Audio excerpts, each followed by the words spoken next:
information, who's getting into that direction. Okay, I'd like to call to order the Bedford Township Planning Commission regular meeting. It is March 12, 2025. It is 7 o'clock. We could stand and do the Pledge of Allegiance. I pledge allegiance to the flag of the United States of America and to the republic for which it stands, one nation, under God, indivisible, with liberty and justice for all.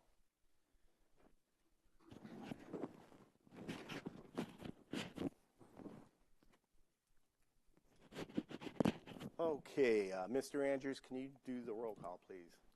Yes, Mr. Trombley. Here. Mr. Montry. Here. Mr. Dersch. Here. Mr. Lake. Here. Mr. Mahoney. Here. Mr. Andrews is here. Mr. Helm. Here. Okay, moving on to item 4, approval of the agenda. I'll make a motion we approve the agenda for tonight's meeting. I'll second. Okay, Mr. Helm supports. All those in favor say aye. Aye. All those opposed. Okay, moving on to item 5, approval of the minutes from February 12, 2025. I'll make a motion that we approve the minutes of the February 12th meeting. Support. Okay, all those in favor say aye. Aye. All those opposed. Okay, moving on to item 6, public comment. Comments are limited to 3 minutes.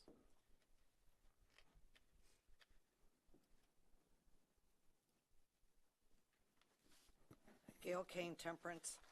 I'm speaking at this time versus during 7A because I'm not here really to oppose that particular development. But I've had people say to me, somebody needs to start paying closer attention to our planning and BZA meetings. Your decisions are valuable. You as people are valuable in making those decisions. And a wise man once told me, planning is the progress of our future. And based on following the specific rules and guidelines, this is designed for everyone's well-being, not just one person, not one developer, or one realtor. And the impact of your decisions or your designs can be a forever impact within a neighborhood. The board and the applicants need to be fully truthful and fully disclosing no matter what. And everyone in the public sector should feel a sense of obligation to weigh in on these decisions. It's just too bad we don't have a better way of getting that information out to the public. It would be nice if public hearings were noted at the board meetings by the representatives that can actually share that information. So that's a suggestion for Mr. Montry, that we, the public, get told. We can't watch all the meetings. We can't attend all the meetings. There just needs to be a better way that we should get the word out. And so that's just another method of madness. And sorry, folks, but I don't have Facebook.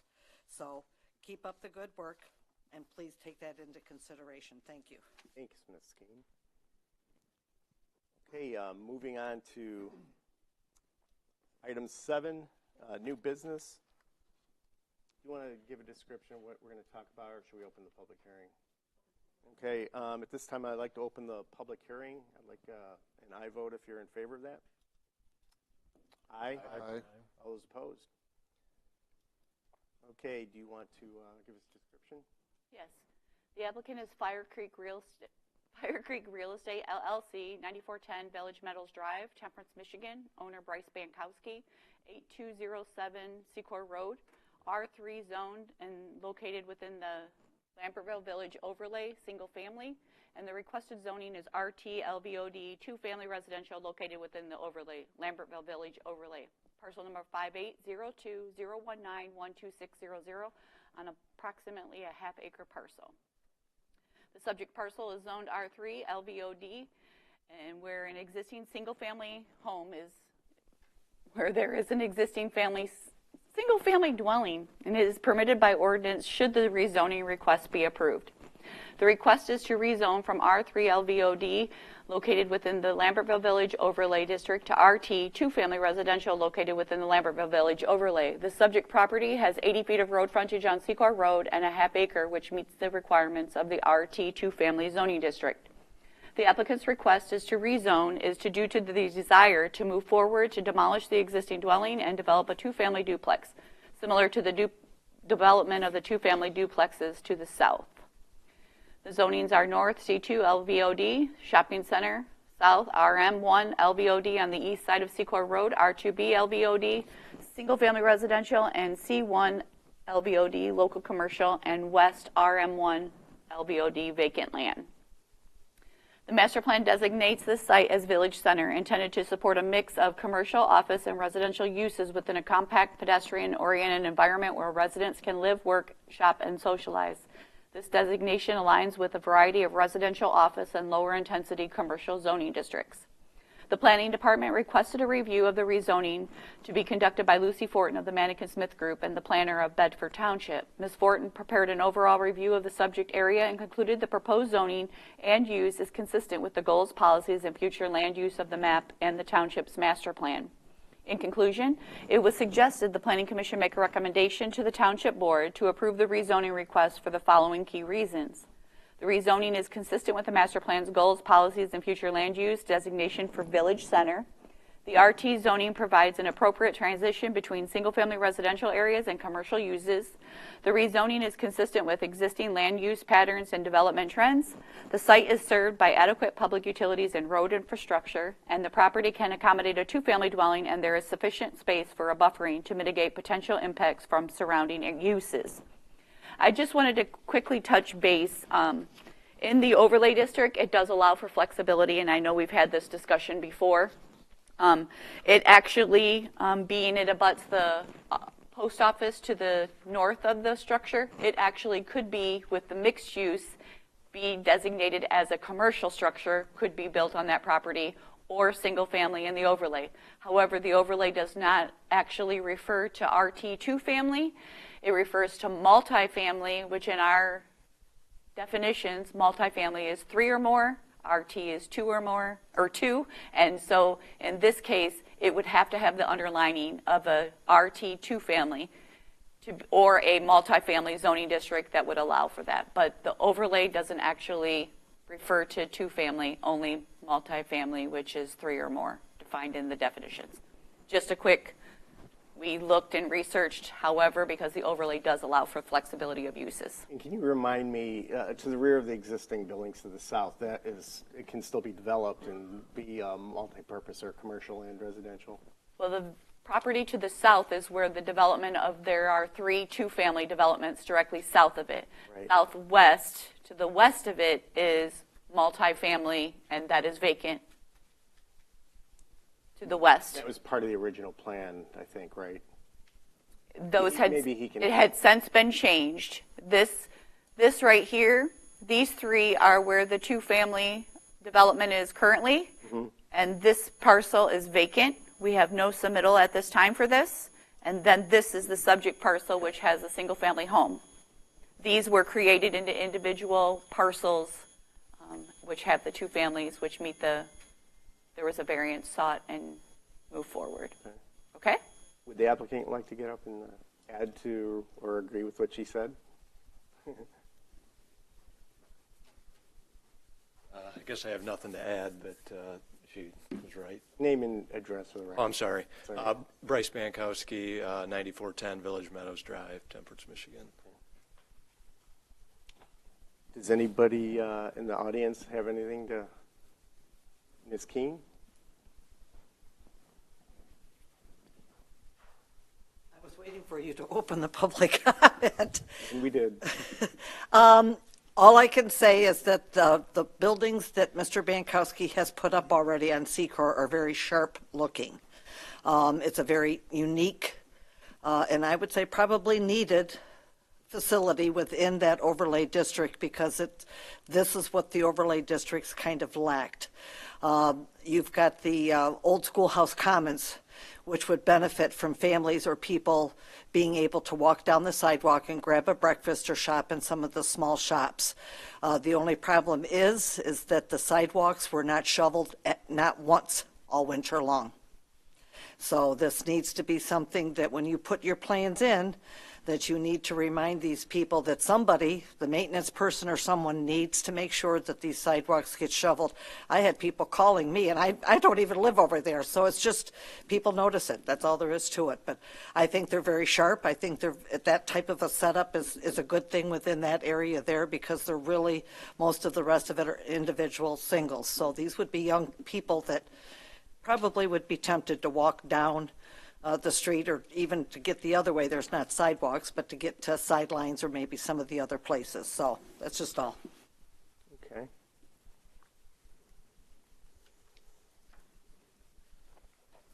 Ms. Rector, should we close the public? Yeah. At this time, we'll close the public hearing. All those in favor say aye. Aye. Aye. All those opposed? Okay, the public hearing is over. Mr. Bankowski, can you come back up? Does anybody have any questions for Mr. Bankowski? I don't believe I have any. I think it's a pretty thorough analysis from Ms. Fortin. So I guess the only thing I have is maybe more for Jody. Does this parcel lend itself to being split to put more than one two-family structure on it, or? It's required to have 80 feet of road frontage. The overlay allows for flexibility on setbacks, but not road frontage. So the road frontage will have to meet, and it does require 40 feet for each unit. So it does have only 80 feet of road frontage. So it would comply by the road frontage, and that's the reason he can seek the rezoning without a variance beforehand. But setbacks of that does require 30 feet of a rear yard, and Mr. Bankowski is very aware of all the requirements, having built the ones to the south. Yeah, and I sat through the BZA on those first ones, and there's some discussion about driveway placement and parking placement to make sure that they ended up further off the road, which we appreciate you getting that variance to do that. It made more sense in the long term. Is the plan still to develop the parcel behind that as well, the long term? Yeah, there is still plans to do that, yes. That's all I had. I have heard a lot of compliments, like Ms. Keene mentioned, that they do look nice. I think adding it and having it in one nice transition will be really nice. Thank you. Nice job. Anybody else have any questions or comments? Does anybody care to make a motion? I'll make a motion. I'll make a motion that we rezone. Let me get my parcel number 58-02-019-126-00 from R3 LVOD, single family residential, to RT LVOD, two family residential, with the sub-points that the rezoning is consistent with the master plan's goals, policies, and future land use designation for village center. The RT zoning provides an appropriate transition between single-family residential areas and commercial uses. The rezoning is consistent with existing land use patterns and development trends. The site is served by adequate public utilities and road infrastructure, and the property can accommodate a two-family dwelling, and there is sufficient space for the buffering to mitigate potential impacts from surrounding uses. Support? Oh, no. I just want to make sure that, for the record, that we're clear that it is just a recommendation to the Township Board. Okay. The motion is that recommendation. Yes. And Mr. Tremblay supports. Mr. Andrews, can you do the roll call, please? Mr. Montry? Aye. Mr. Trombley? Aye. Mr. Dersch? Aye. Mr. Lake? yes. Mr. Andrews says aye. Mr. Helm? Yes. And Mr. Mahoney. Aye. Okay, motion passes unanimously. Thank you. Thank you. Unanimously. Okay, moving on to item 7B, ordinance discussion and direction on section 400.1903 accessory buildings, section 400-1912 fences, and section 400.1101.7 outdoor speakers. Ms. Rector? Yes, I know several of you have been on the Board of Zoning Appeals, and we're going to start with the accessory buildings, 400-1903.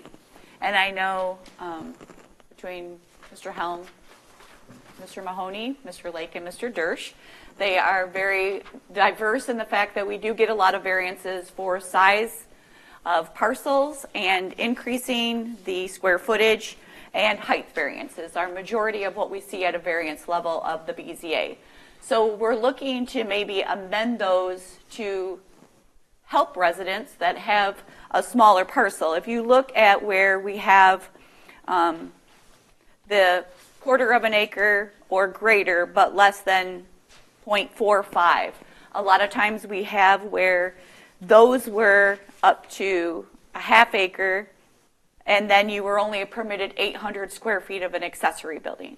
So we're looking to maybe add a section where you have 0.45 of an acre. I think we had several that came that had 0.49, or less than an acre, and allowing not the 2,500 that would have been permitted into an acre, but 1,500 square feet, allowing the 14 feet in height, still 10 feet and 5 feet from the property lines and from a main building. Highlighted in yellow on the sheet, let me go down so the public can see what we're looking at.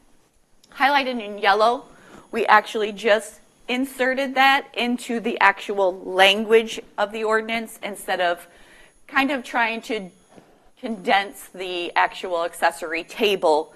We added those into the language of the ordinance itself instead of it all being labeled out, and sometimes that's confusing for residents, all being in the table. So some of the suggestions from the planning department that we've looked at, in the section of 19,600 square feet, 0.45 of an acre or greater but less than 43,560 of 1 acre, we talked about maybe allowing 1,500 square feet if a property owner did 14 feet in height, 10 feet from any building, and 5 feet from any side, rear, or property lines, and you're still permitted 2 structures totaling 1,500. If there was a request, in this case, we have a lot that come for RVs, trailers. We thought maybe we could also add a 16-foot in height, then going with the 16 feet of height in the box down, 2 down, requiring 15 feet and 10 feet of if they increase the height. Still sticking at 1,500 square feet, but if they wanted an additional 16 feet in height, they would still have to meet those setbacks of the height. That's where the setbacks are, as a planning and building department, we look at them. Increase in height, you should have an increase in setback to the neighboring property line. So that was a request there, going down to the 2,500 square. We did the same thing, 14, 10, and 5, and then if they wanted 16 feet in height, they would meet 15 and 10. 3,000, we had 2 boxes that were for 2 acres. So you see we eliminated this row and we're adding 3,000 square feet, 16 feet in height, 15 and 10. And in this sense, when you get up to 2 acres, you're actually permitted 3 structures totaling the 3,000 square feet. We also talked with the building official, allowing an increase in height in that setback, 20, 20, and 20. If you went 20 feet in height, you'd have to be 20 and 20, which is the increase in height if you were to have 4,000 square feet. So we just were looking at trying to accommodate some of the variances that have been sought in the last couple years for accessory buildings, still saying flexible with height, but also then increasing those setbacks if a property owner chose to go in an increase in height for the accessory buildings. I know we've had a lot of them in the last year, let alone in the last 2 or 3 years. So we did have a meeting with the building official. He is in favor of looking at this as increase because he knows, being the one that is issuing the permits, when they come in, sometimes they don't even know there's requirements. They submit the permit, and then they're advised they have to seek a variance. So I will take any other input from any of the board members and those that have been in direct discussions with height variances and size variances. Okay, does anybody on the board like to make a comment about the suggestions? Mr. Lake. Well, Can I have one thing? Keep in mind, this is for discussion purposes only, and I would like direction, whether you are agreeing, whether you want to have us make some changes and bring it back for each section of the ordinance. Otherwise, if you'd like to give direction of what you want to change, it would be then a public hearing, planning commission, and then to the township board for direction of approval. Thank you. Mr. Lake. sure. So I'm just going to comment as being on both the planning and BZA, I applaud these changes. I think this will streamline the process for citizens of Bedford Township. And, everyone, there's a lot of people that want accessory buildings nowadays, and it is becoming more popular, so I think this is necessary. I think it updates the ordinance to what people desire nowadays, so I think it's good. I don't think I would change a thing. You wouldn't change a thing? I wouldn't change a thing. I'd leave it as is. The only question, Her amendment, so, yeah. the question I have for Jody is, there been any discussion on changing how we measure the building height? 'Cause I know that seems awfully confusing for a lot of applicants. Well, Is that normal how we believe do that it? is normal by Okay. taking half the wall, and it is the mean height. So I think that is actually the document is handed from the building department itself. Okay, I didn't know if other. So that's why we that looked way. at maybe allowing for, and once you get into those somewhat larger structures, that maybe we allow for those height variances to be already permitted without having to seek a variance to go 16 feet in height. Of course, that's going to be on your wall height and your pitch. So, but I believe that it will allow for that flexibility. And there is a formula that is provided to the applicant, and a lot of times the building official or the administrative assistant or us will definitely work with the applicant if we know those requirements. We got to know the width of the building, the wall height, and the pitch. No, and I like that we're adding something in the middle here. That 1,500 square foot gap is, folks kind of want to push that as far as they can to 2,500 square foot on a half acre lot because there's such a gap there and we don't define anything in the middle. And I'll just say they will still have to meet the 25% of the rear yard, which sometimes when they have a half acre and the homes are built farther back, the rear yard is definitely taken up if you put a larger structure. So we did try to accommodate those. You would add that into each one, or It's in the language itself that you provided the first time. The language itself had it in there. 25% of the rear yard is. Yeah, that's original language, it looks like. Yeah, it is. Yep. Nope, it's right there at the top Number of 5, that yeah. page. It's where? Item 5. 5. Yeah, that's I original. do believe that working with Ms. Fortin, when we just tried to condense it into the language. Sometimes the chart becomes overwhelming. I did want to say, I know I spoke with Mr. Mahoney on building code requires 3 feet for smaller structures, a setback from the property lines. And I did speak with the building official. It's something, if you're less than the 400, we don't require a building permit. However, I did speak with the building official, and in his opinion, and I agree with him, and Ms. Ingram agrees with him, when you get 3 feet from a property line, it's hard to maintain it. Drainage.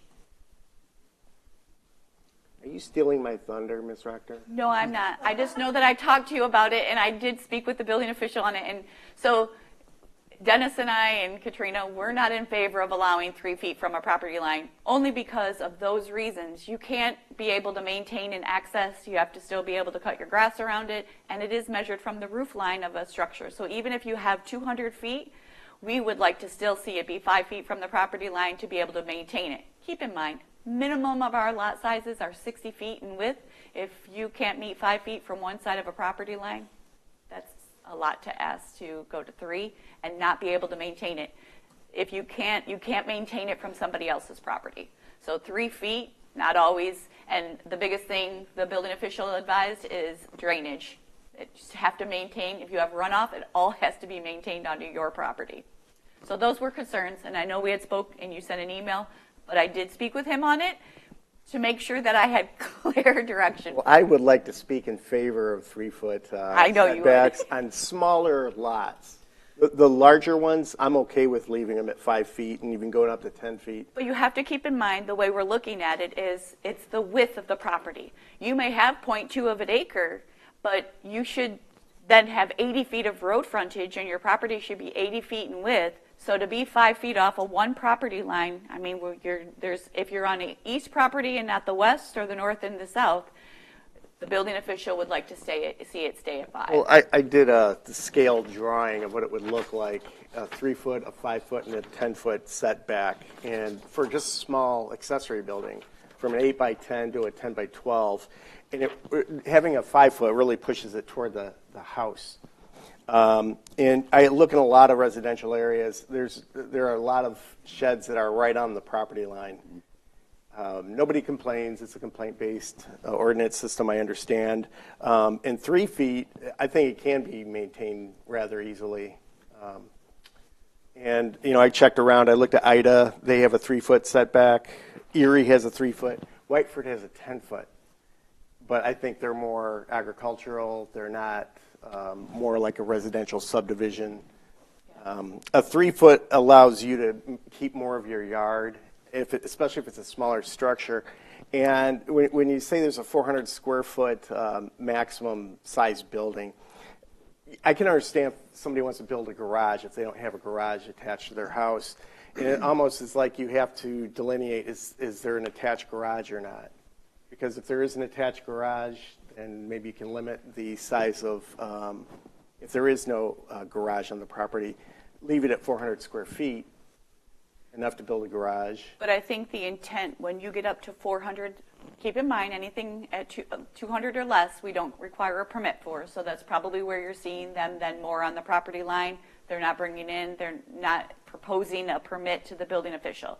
Keep in mind, a lot of subdivisions already restrict them and don't allow them. Right. Even if you see them in a subdivision, doesn't mean it's permitted by their deed restrictions.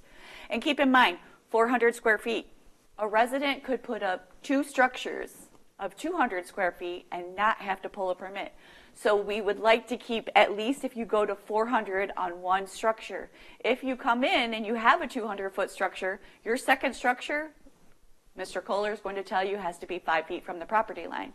So that's where I think that keeping, if you have a 400 square feet, you're permitted 2 structures. If you had 2 200 square foot structures, you would have never pulled a permit.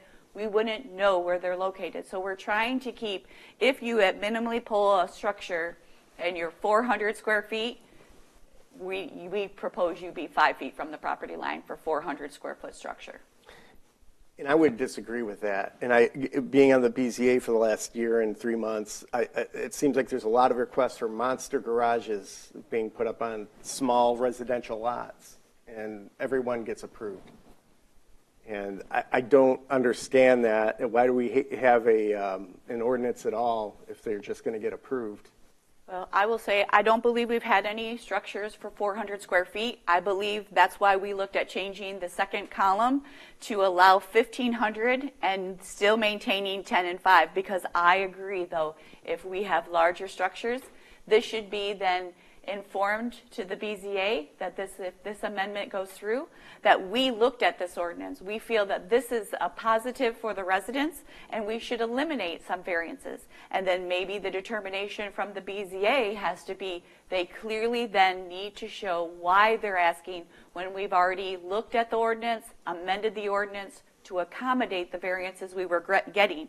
And I believe this section of the 800 to the 1,500 is the majority of the variances we get.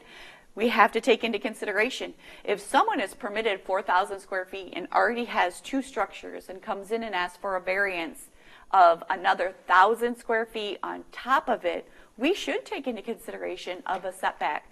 The neighbor is just as important as the person asking for the variance. I disagree with that. So the larger properties, I would say, aside from the first 2 categories, I'd be all right with your proposed changes. It's just that for the smaller properties. That's what I was going to ask, Pat. What are you saying for the first 3 categories? Is that what you're saying? You think that should I think, be like, for the first one, just the first one, 400 square foot maximum building, I'm okay with if there isn't an attached garage. But if there is, that's still going to suck up a lot of a 100 by 100 property. That's what I did my little comparison to.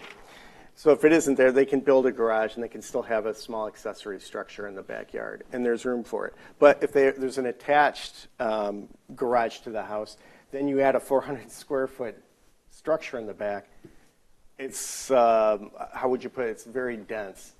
And and it doesn't look good, and the neighbors aren't going to like it, and surely they're going to come out, I need taller than a 12-foot height to build my building. I don't think on a small property where a 3-foot setback is going to be a problem. I don't hear of that being an issue. And a lot of people do come through the BZA asking for relief on the setback requirements. So that's where I'm coming from. And I'd love your input. If I'm totally off base or I'm not thinking of something, please, anybody. What do you think about the, I guess that's always what it's done. What do you think about it? If that's your opinion, I'm curious what your view is on the 10-foot from the main building in those same I think that's a good regulation to have. I'm good with that one. I think that's more of a building code thing, correct, Jody? For fire code, unless you have a firewall or something. I believe it's a building code. Yeah, it's a fire code, building code issue at that point. And the maximum height, I mean, for a small backyard to have a 12-foot building, that's really imposing. And for a small property, I mean, how much room do you need without having to go to, have to rent a storage facility if you have that much stuff? I mean, somebody came through and asked for a building that would accommodate 4 cars. And our ordinance clearly says you can't have a structure that would allow more than 3 cars. And we're supposed to be more stringent in the residential codes than the other districts, like agricultural or commercial. But it got approved, So I don't even, it just seems like we'll have our ordinance that we'll create from planning and recommend to the township board. They'll approve it or reject it. It gets approved anyway, so I don't know. It's really. I was going to just make comment on the BZA and potentially maybe being a little too lenient on some of the requests. I mean, maybe we should stick more to what the ordinance says just to make it easier to apply the rules appropriately, right? Just my thoughts. It sounds like maybe the reins need to be pulled back a little bit. I don't know, but what? I'm sorry. The reins on what they're approving. Sticking closer to what the ordinance specifies. And that comes to developing a practical difficulty, and sometimes they're weak at best. If they even present one. Correct. Yeah, there could be some challenges to that. So if it's under 400 square foot, there's no permit pulled. Is that? If it's under 400 square foot, is there any setback? Is there anything? Under 200 square feet, no permit is required. Or 200 square foot? Yes, and no permit is required. If they call and speak to the building department, I believe they're advising that they would encourage 5 foot of a property setback still, because it is up to 400 square feet, and we would require those setbacks. But they are not required because majority of our properties are 0.2 of an acre. These are up tos. So that's 400. The maximum. 400 and below. Maximum square footage doesn't require a building permit for 200 square feet or less. So that's why I said if they put up 200 square foot structures, they wouldn't pull a building permit for either one. But if they submit for 300, the building department requires a building permit and 5 feet from the property line. 250, 201. Again, if the setback from the road is shallow, there's more room in the backyard so you can take up 25% of that space, maximum of 400 square feet. It's actually more than you think, because we did a calculation today for one that is coming for a variance. But in the sense of it all is majority of subdivisions restrict accessory buildings in themselves. Talking about reality. But we don't enforce those. But I will say, though, that if you have a subdivision and someone calls, it does become a neighbor issue with this development. But a lot of our deed restrictions say that you cannot have accessory buildings. Only if there's a present HOA. An active HOA. Yeah. Yeah, I guess the devil's advocate I would say of this I'll present is if you already have a attached garage, you probably don't have great access to your backyard to begin with to build anything meaningful back there. In terms of parking a car, you can't get around the property. We saw that a couple times, I think, in the past with the BZA where there just wasn't the access. And The setback too, I think this plays into the next item on fences is a lot of neighbors don't truly know where their property line is. And if you don't favor the side of caution and give yourself some more space, you may errantly build off your property and cause a bigger issue. So that 5 foot does give a little bit more buffer in that sense. We don't require surveys to pull building permits or construct. Anyone else want to share their opinions on accessory buildings? Mr. Helm? I think these are great changes. I mean, I see a lot of this in my field, what we do. The only thing I would like to see is the 1 acre parcels, because they're a good amount of room, is to have 16 foot for height. Because a lot of people that I work with have motorhomes and we need certain size garage doors to get the stuff in.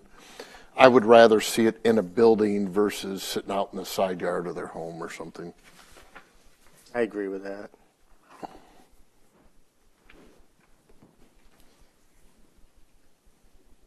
How big was your building for your motorhome? Oh, 32 by 50. What's the height? Oh, it has to be. Put a 14-foot door to fit a 13.6 vehicle. You have to have 16-foot walls. So you're still getting a variance at that point, unless you've got 3 acres. Well, your mean height's going to be over 16. So if you're on 1.5 to 2 acres, you're still going to have to seek a variance due to the mean height, because the wall height has to be 16 foot for the 14-foot door. That's why, I think the wall height should be in the ordinance at 16, because most of the buildings I'm doing are 16 foot. For an acre or more. Mm-hmm. I mean, my first thought when somebody comes in and asks for a variance on a small lot to build a 16-foot building to store their camper is buy a bigger property where it makes more sense, and an acre is a lot of space. Kind of with you. And I will say that's why we advise that maybe we'll keep the 14 feet, 10 and 5, because then if you go up to 16 feet in height, then you should have to meet the 16 feet in height and be 10 feet from, or 15 feet and 10 feet from the property lines, because then you should be able to maintain on a larger property instead of having the wall height and having a smaller property, because in some developments you may have properties that are at 0.45 of an acre, but that the home is built close to the rear of the property, and then that large of a structure is in the rear yard of the neighbor. So we were trying to accommodate to allow some flexibility, listing both the height, 14 feet, because if you have a narrow piece and you do have 4.45 of an acre and you have narrow property, say in an R3 you only have 60 feet of road frontage, you may want to only go 14 feet in height, 10 and 5 from the main, 10 from the main building, 5. But if you had larger, up to an acre, go 16 feet, but then you must have 15 feet from the main building and 10 feet from the property lines for larger structures. So that is exactly what's in the ordinance today for the height. So you'd be comfortable if say we recommended a 16-foot height on an acre or larger property for a 10-foot setback? Adding that to, I would leave the 1,500 square feet, leave the 14 feet. If you go 14 feet in height, you have to be 10 feet and 5.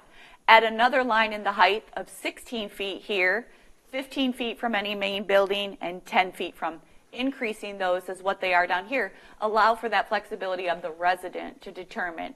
Because if we just add 16 feet here and they go 14 feet, then we're bumping back down to the 800 square feet. I'm trying to get it to where we're looking for the residents straight across in that zoning district and that size of property that they're looking at. These are your setbacks. Well, when you said 16 feet, is that overall height or the average? That's wall height. Wall height, wow. And keep in mind it Tall determines on the building. width of the structure. Yeah, your Mean height is determined half the width of the structure, 2 times the height divided by whatever, Yeah. 412. So that building, the mean height's like 18.3 feet because it's a 32-foot truss, which is a standard truss with a 16-foot wall and the 412 pitch. So the actual roof itself is like 21 to the peak. So that won't solve the camper problem for people on an acre, right? Well, Not if you've got a full-size one.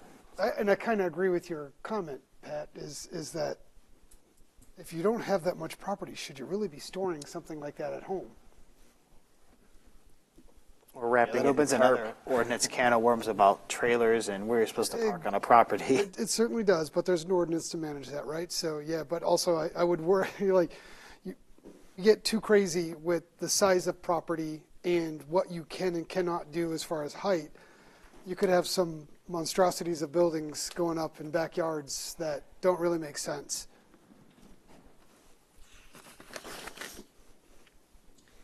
I'm really surprised at what we see at the BZA. It's amazing. And I just wanted to add one more thing in my meeting with the building official.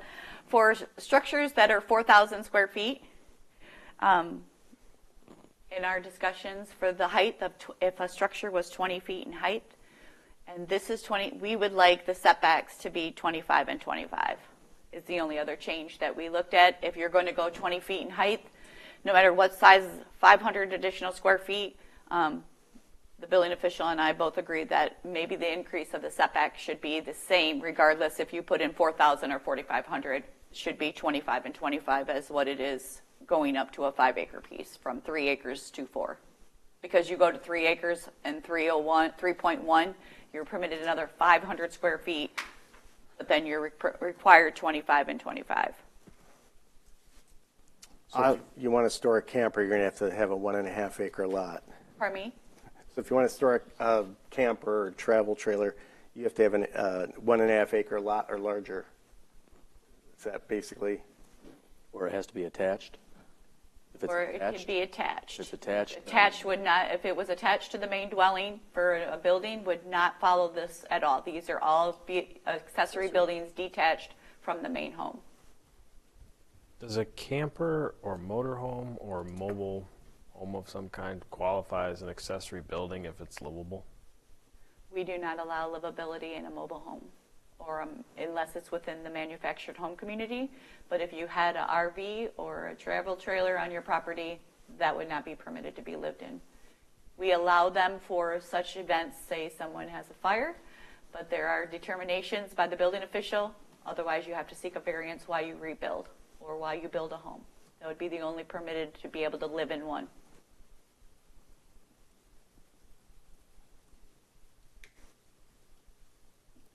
I'm not opposed to tying it to the height. I guess I'll say that. I don't see any issue. If you've got 2 to 3 acres, you should be able to spare 5 extra feet on your property line if you're going to 20 foot in height.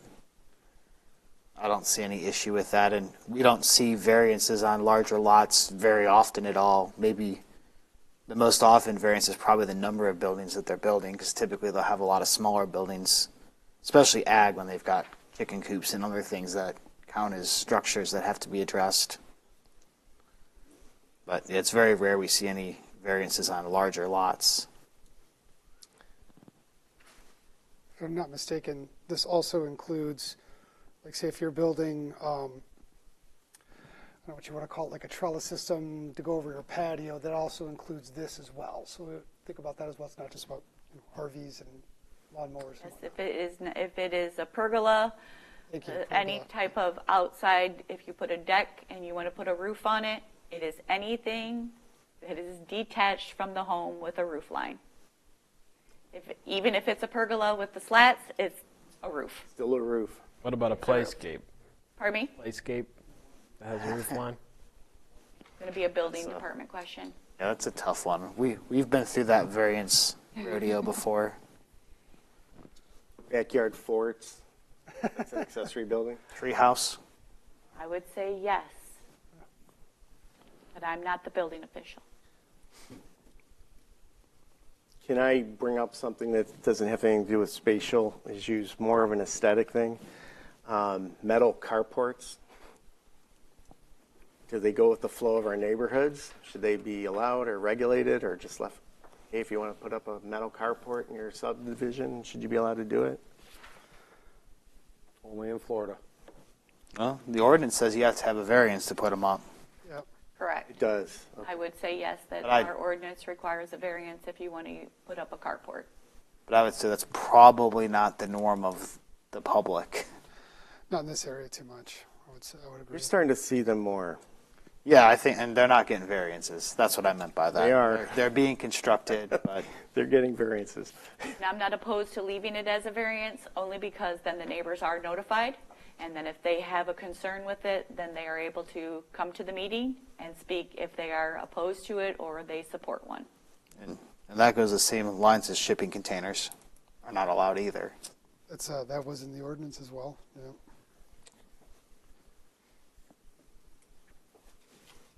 Because I just see that as the reason why we're getting these variance requests is because people don't have money to buy another property, one where they can build a building they really want. And they buy a carport because it's cheaper than building a garage that kind of matches the house or goes with the flow of the neighborhood. So anyway, if it's already in there, I wasn't aware of it. I just saw a couple of them come through in the last year, and I'm like, okay.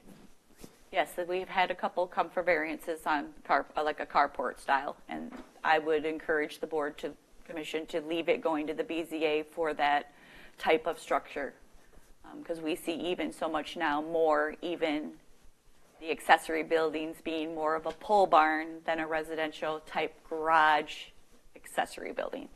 So I would encourage carports to stay more for the variance, because we're already seeing some more of like a metal type pole barn type structure being built in residential, which would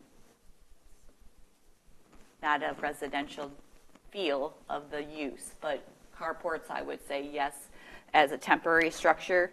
That our ordinance says temporary accessory buildings and or structures having a frame constructed of steel, aluminum, tubes, pipe, wood, plastic, etc., which have covering consisting of a canvas tarp, polyurethane, plastic, or other synthetic material fabric shall not be permitted of any size unless approved by the Board of Zoning Appeals prior to the placement. And then you have to have a valid building permit for that. So I would encourage that to stay going to the Board of Zoning Appeals. Any other comments about the accessory building proposed language changes? I have one. Ms. I will make the changes. We will be having a meeting on March 26th. So I will make the changes that we've discussed. I will add that if we want to change, I'll propose them in red for this sheet, adding we can have further discussion on the 3 foot. The 3 foot. We can add the 3 foot and still have further It's not discussion. life or death. I just think proportionally speaking, it looks good, and I don't think. And the board can make that decision to move forward with. I just wanted to voice that planning in the building department would not encourage. Then moving down, adding the heights and the setbacks changes here and the setbacks and changes here. And then we'll bring it back and then we can get direction at that point. But at this point, we'll give direction to amend as discussed and further discussion, if the board commission is good with that. I'm not against the idea of the at the 1 acre of putting the maximum to 16. They'll have an option, Jody, right? That's your understanding. They'll have For an the option. 1 acre up, the 0.45 will have the 1 acre will have the option up to 1 acre. They will a cumulative all of 1,500, and then they can either do a 14-foot in height, 10 feet from the main building, 5 feet from the property line, or if they choose to do a 16-foot height building, they would have to be 15 feet from the property line, or from a main building, and 10 feet from the property line. That'll be a separate. So we're going to have separate line items. Okay. So that's why I said maybe next time I'll write those in, and then we can get direction. That one, I think there's a lot of people, like Brad said, will have a need for something like Yeah, that. I think allowing that flexibility is what we've seen in the variances. But I'll amend this then to show the changes, and then I'll bring it back on the 26th, and then you can give me directions whether you want to move forward. Will the same apply to the next row then? The next one would be where we would change the, you would have 14 and 16, 15 and 15, and then the next one up to the 2 acre would be 16 feet in height, 15 and 10, and then you could either have 20 feet in height and 20 and 20. Okay. So those 3 rows would all have an option of different heights. Gotcha. So I think once we amend it and bring it back, then it'll be better for clarification as well. Okay? All right, so we move on to section 400.1912 fences. Fences. So we've had a lot of concerns with residents coming in. Township does not have an on-site surveyor. We do not determine property lines. So planning department has been working with the building department, and they have worked on fences before, trying to get some clarification. We don't require a permit, we don't require a plot plan, and unfortunately, what happens? A neighbor calls the ordinance department, Person's already installed the fence and it's incorrect. Those that are on the BZA know that we just had one. Property owner installed the fence. Grading is an issue. We cannot bring in dirt to increase the grade. It has to be at existing grade. His grade is 2 foot opposite the grade to the west of him. And so he put the fence at grade and it's 8 feet in height from grade, 18 inches at the bottom in some spots. So he had to come for a variance because he looked at it as his panels were 6 feet in height, didn't realize there was the grade issue. So we were looking, we're still not going to determine property lines, so we thought maybe we would require a permit, supported by Mr. Camprath, to require a permit. Minimum cost of $25 is a permit. Require a sketch, plot plan of where the fence is going, what type of fence, because in the front yard, if it extends beyond the front building line of the main building, in residential, 3.5 feet, and in agricultural, 4 feet. So 6 feet in the side and the rear yards. So we were looking to try to avoid issues. Someone puts a fence up, doesn't know where the property line is. We would like to maybe require a survey, or the neighbor, wherever along the, we're going to remove the word shared and speaking with the attorney, that we're going to just locate it along property line, wherever they're putting the fence, that either they get that neighbor to sign and notarize it that they have no issues. I personally, if we're going to amend the ordinance, would move forward more with a certified boundary. Would never occur an issue in the future if they show us a boundary certificate.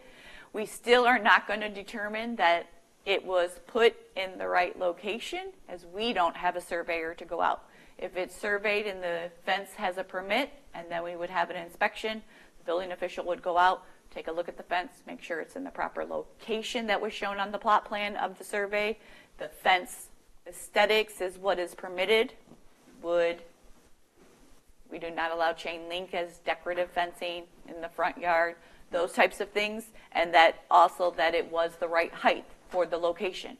Keep in mind, corner lots become an issue, 2 front yards.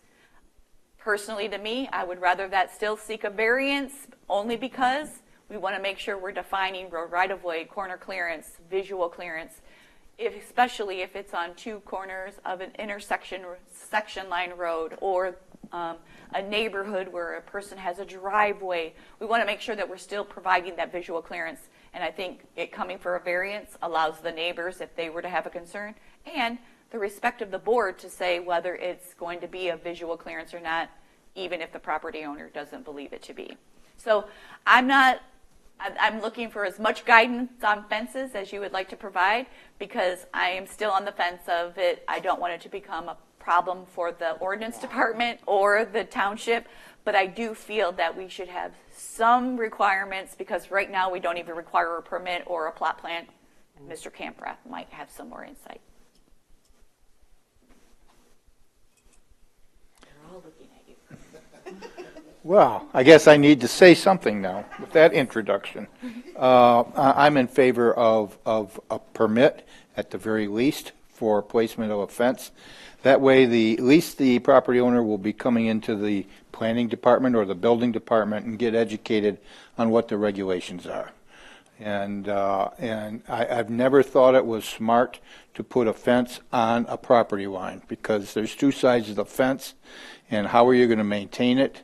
I just don't know how that works, but that's a problem for another day or maybe another municipality. I would note I'm in favor of this language and requiring a survey. It says at the bottom line, submit a certified boundary survey. I'm not so sure you need a boundary survey, but maybe a certified survey of the property line to which the fence is going. I don't know as if you need the whole property surveyed, which is what a boundary survey would be, but a survey of the property line where the fence is going to be. I think that's important, and that's going to resolve or prevent many problems. Maybe not all problems, because there's always colors and design of fence that neighbors don't like. And so fences are always a problematic thing in a municipality. And the more you regulate, the more issues you seem to come up with that you didn't think about. But I think one of the primary things would be to get a permit so they are forced to come in to get educated on the regulations. And also, let's have a professional establish where the property line is so we don't make a mistake and have to move it. Can I ask, does anybody know what a survey would cost on average? That's so variable. Sure. Depending on their starting point and how far they have to go, and is it a subdivision? Are there corner pins in place? It could be up for just a property line. If it's out in a rural and it's a meets and bounds, it could be several $1,000s. If it's in a subdivision or something like that, there's probably witnesses and pins set on various corners. Probably could be $1,000. Brad might know more. The average subdivision survey is probably $500. Is it? That's something, yes, meets and bounds of property. We do 5 or 7 acres to get ready for a house. The homeowner spends $5,000 to $7,000 for us to get ready to plot a house on it. Repeat everything you said. No. What I was wondering, would it be a benefit to the citizens of Bedford to have a pre-negotiated rate available with 1 or 2 or 3 contractors? Is that something we can provide, or is that open up? That would be difficult to provide because finding a surveyor nowadays is difficult, let alone having them line up to do the work. Yeah, there's like 1 or 2 that cover Bedford Township, and they're 3 to 6 months out, depending on when you ask them to do the work. So they call you back. So putting up with what kind of? And I would say as a township, we would have to contract with someone, and then what if it was a meets and bounds where normally they would get paid $5,000 and we contract for $500. So I think that would be up to the property owner, not as the township. Because I'm as ignorant as anybody who's never had to put a fence up before. Boy, I just put up some split rail, I'm good to go. Oh, wait, you have to spend $1,000 for a... Wait 6 months. Wait That'll 6 be the months. tough 6 one. months to put your fence up. Yeah, so I am one of those people that put up a fence in a residential neighborhood, and yeah, these are all things I worried about, right? Because one, I put it up because I wanted some privacy from my darn neighbors, right? That's first one. And I was worried about where I was putting it because I knew disputes would come about. But I called for a survey, and I'm like, yeah, I'm not doing that. That's way too expensive, right? So, because you're already putting in a fence, a decent, I didn't even cover my whole backyard, and it was over $6,000, right, just to put in a fence. So to add on top of it another $500 to $1,000, that's a bit, In another 6 a bit months. much, right? Yeah, and then wait that long just for somebody to come and take a look when you've got the contractor ready to go. I think it makes sense that there is some type of methodology we use to get agreement on where the property line is or is not. I just don't know that a survey, to the citizens of the township, they're going to have fits over having to do that. I guarantee you're going to have more problems with that than you will just having them deal with their neighbors. I don't mind the other part about getting something signed by your neighbor, but then again, if you don't like your neighbor, you're not going to want to go to their door and get something signed. So I don't have a great solution there. I do think a permit is appropriate, though. I will agree with Mr. Kemprath, because otherwise folks are going to have no idea that they need to do these things. They're just going to put up a fence because they can do it on their own, and they're not going to understand the requirements. I think that is important. I also throw in there, the neighbor today may be okay with it, but if he moves in a year and the next person moving in has a Absolutely dispute, right. that voids any agreement or sign-off that the original one. It's true. That's true. It comes down to the legal border boundary, right? It would depend on how it's written. If it's to flow with the land, and if it's a recordable document, then it would be of record and enforceable for successor owners. But if it's just a common document that's not recorded and it's not a public record, then it's probably not going to be enforceable. Ms. Rector? No? See why fences have not been amended. But this is language that other communities do have.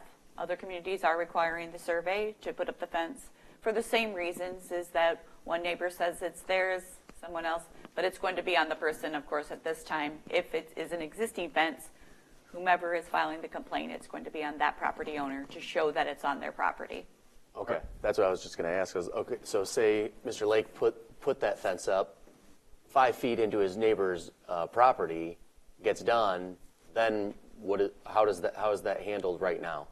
As a township, go ahead.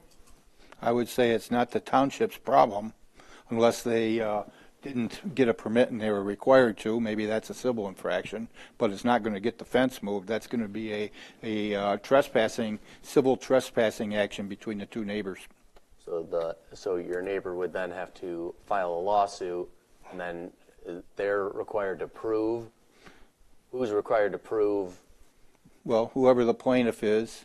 It's in that regard, it's probably going to have to get a survey, and you're going to have to move a fence, and your litigation costs are a lot more than the fence. So why not get the survey of the property line to begin with, and save that having to move the fence and save your litigation costs?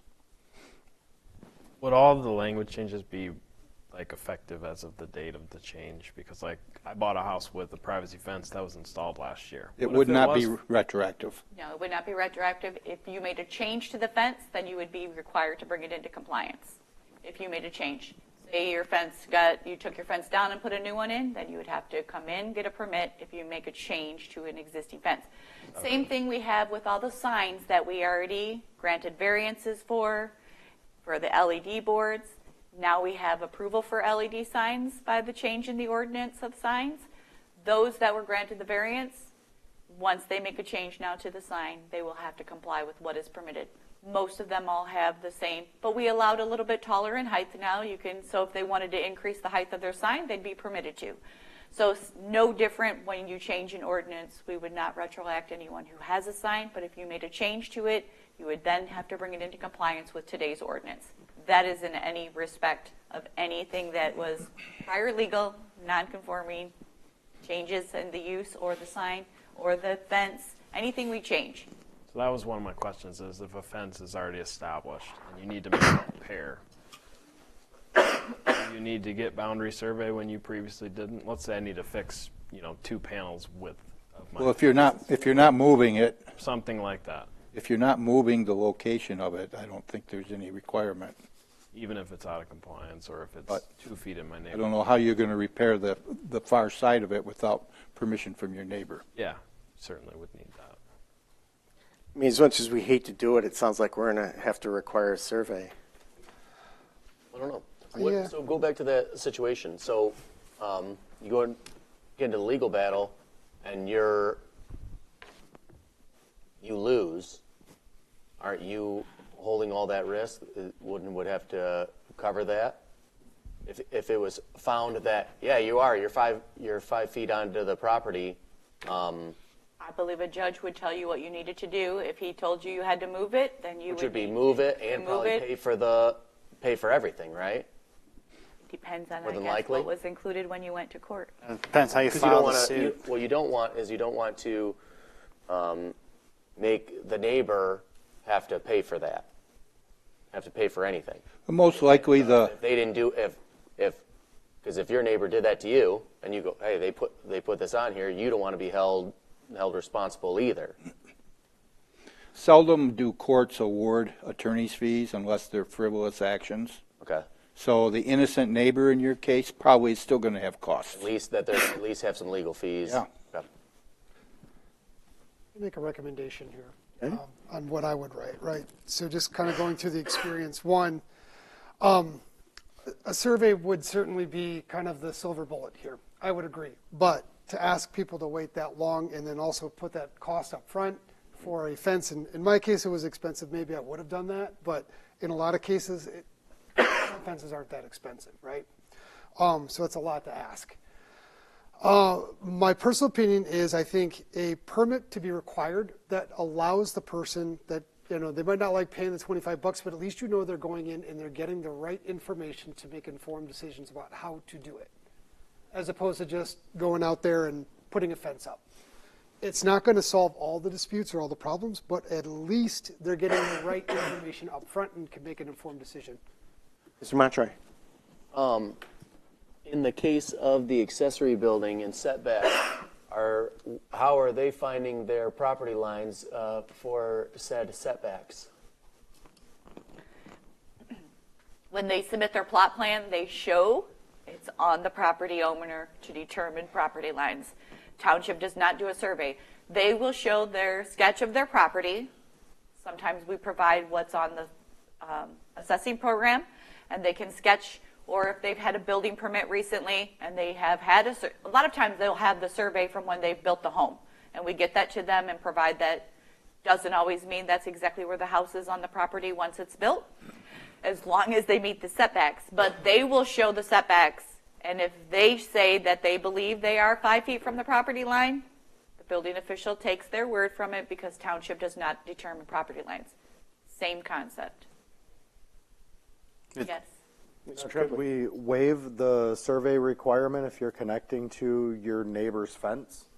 Like in the case of my house, I'm going to put a fence up nowhere near my property line, you know, right at the corner of my house to connect to my neighbor's fence, and then along the back corner of my house to connect to my other neighbor's fence. You know, something like that, as a resident. Here's the same scenario. So like I said, fences become discussion. Good question. However, do you know that your neighbor's fence is on their property? I do, only because I had a lot line survey done. But that's where then the question would be. You may know, but if we waive from that, somebody else may have put their fence up, didn't have a boundary survey before the ordinance was changed, and their fence is not on. But since I'm going to connect to it, sell the property, somebody new moves in, they have a survey because they become an issue with the neighbor, they want to put up more of a privacy fence. They come in, they have a survey, and your fence is not only on their property, their fence is 5 feet in. And now we've got 10 more feet of their property because they had a survey. This is where I say that why the fence ordinance hasn't been amended. All good discussion. I'm not opposed to having the permit. I'm not opposed to requiring the survey. We'll prevent things that we're dealing with today and that ordinances. That's why we're bringing it back, because we've had concerns with property lines, and not only with fences. And you brought up the accessory buildings. We had a neighbor come in. Prior legal nonconforming structure was built 10 feet over the property line. That was a neighbor dispute. The building was 10 feet on someone else's. Thankfully, they worked together, took township advice to work together. That person then purchased the 10 feet and an additional 5 feet to meet the setback, and we carved it off, ended the issue, so they didn't have to go. So as a township, we really tried to work with those concerning situations that arise, because it was prior before the ordinance. Probably built it without a permit, and it didn't meet the setbacks. So bringing it into compliance, we did work with them and try to help them and guide them through a situation and resolve it. But fences, I think, we're going to be problematic unless we actually get a defined direction. How often do you deal with? How often are you dealing with situations like this, where you're having, like, where there's some sort of dispute or issue with fences? Is that a common occurrence? Is that you just every so often, or how many? At the last BZA meeting. Quite often we get fence concerns. I mean, ordinance enforcement would definitely be able to clearly tell you those. They don't actually come to my department. They go through ordinance enforcement. However, should ordinance enforcement go out and then they require the fence is too tall, but if it becomes a neighbor dispute of my property, your property, that is between property owners. Township does not resolve those, as the survey boundary would be the only way to determine the property line. However, fences of height, fences of material, where they're located, front yards, corner lots, those people will call on, and then they go to the ordinance department. Ordinance will send them to me or Katrina to resolve, especially if they're a corner lot, because there are restrictions. I agree. A permit should have been always be required, even before us discussing it. A lot of residents don't understand corner lots. They don't realize front building line is the main building, and it's the entire front yard. If you go into a subdivision, corner lot always is an issue, because they want to protect their side yard, and it's a front yard, and they can't put 6 feet without a variance. Visual clearance, road right-of-way, all come into play. Height becomes an issue. My side yard to my house is the front yard to my neighbor. I can't put 6 feet in the front yard of my house to cover the privacy I want. Have to seek a variance. So those things I think should remain the same. It really is more of a concern of where's my property, where should I put my fence, can I put it on a property line? Without a boundary survey, I can't tell you where your property line is, nor will I guide you for that information. Because as a township, we're not going to take that responsibility on. We would have Usually when these float to the top, it's two warring neighbors who hate each other. Oh. Well, that's what I'm thinking. Why I ask the regularity is the burden that you're putting on the property owner, the extra burden that you're putting on every single one. Not like, okay, you deal with issues from time to time, as opposed to every single person that is going to put a fence up in Bedford Township for the rest of forever. It's already an expensive endeavor for what you're doing as is. When you're adding, and maybe it would be a little bit different. I think I would have a little bit different of a view if there was more surveyors or whatever. It wasn't a time and money addition to an already relatively expensive project. It's hard to plan 6 months out. Yeah. And just it's like is it worth doing that to every single individual that if the majority aren't having issues, is the overwhelming majority it's not an issue, or that's why I asked, like regularity I think is important. And I can speak from just what happened in the last case of the BZA, and he's probably like a lot of people, they just build it. Is until somebody complains about it. And that's when it becomes an issue. And then I think he got away with just being able to modify the fence he had. He was allowed a variance to do that. Would the township be willing to accept, a survey that's 5-6 years old, or is there going to be a requirement that it has to be a recent survey? I think at that point you'd want it That's a staked out. determination by the commission to make that decision, not that you're going to make a recommendation. I was going to suggest that at this point, I can maybe get some clarification on Mr. Montrey's question regarding enforcement. I don't know if they actually keep track of these because it is a neighbor issue. So I'm not sure, but I can definitely ask the ordinance department. I know in the last probably couple months, I know there's been 3 or 4 that have come, but we don't follow those because determining property lines is not a township requirement. This really was just discussed because we had those concerns. Now, keeping in mind, a lot of people have older surveys that have lived in their homes. If they've not made any changes, of course, the property lines, but it's going to be determining, is the stake still there? Is the monument still parked? That's going to be a determining factor of those properties that were surveyed back in the 70s or even the 80s. Where are the monuments? Do you have the stake still there? Those are overgrown, larger properties.